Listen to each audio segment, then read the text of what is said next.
c'est redonner vie au quartier des usines. Le quartier des usines, j'en viens, vous l'avez sur la diapo, vous avez une surface assez importante, où certains vous pouvez reconnaître l'aspect qui est sur votre droite. L'îlot en vert, c'est l'école de Pu.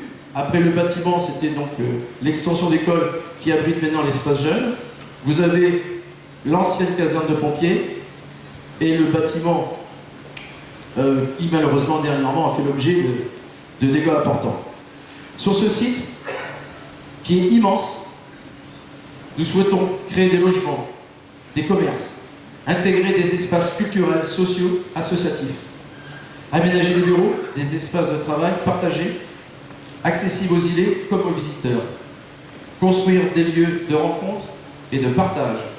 Ce projet se fera à long terme, se fera en plusieurs étapes. Nous nous engageons pendant notre mandat à lancer la première pierre.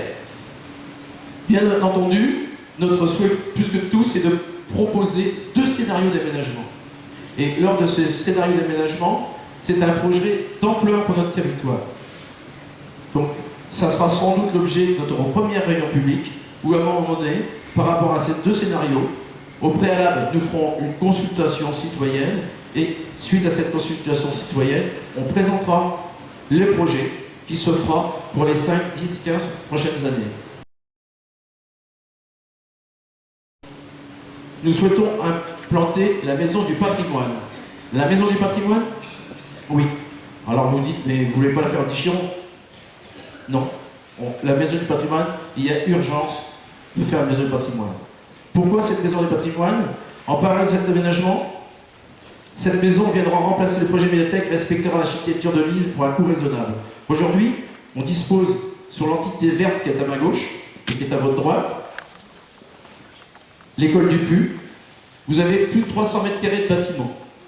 Donc il y a des extensions possibles et le périmètre fait 1000 mètres carrés.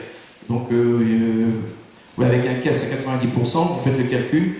Voilà. D'un autre côté, on s'est dit, on a besoin d'un outil important pour notre territoire, mais pas un projet démesuré. C'est-à-dire, on s'est ordonné comme objectif d'avoir un projet qui ne déplacera pas le million d'euros.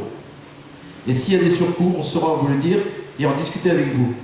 Qu'est-ce qu'elle abritera, cette maison du patrimoine? Elle abritera un espace bibliothèque, notre service patrimoine, les archives patrimoniales et municipales, comme celle de Maurice Essel, qu'on salue ce soir. Une salle d'exposition, tout ça pour le budget dont je vous ai parlé précédemment.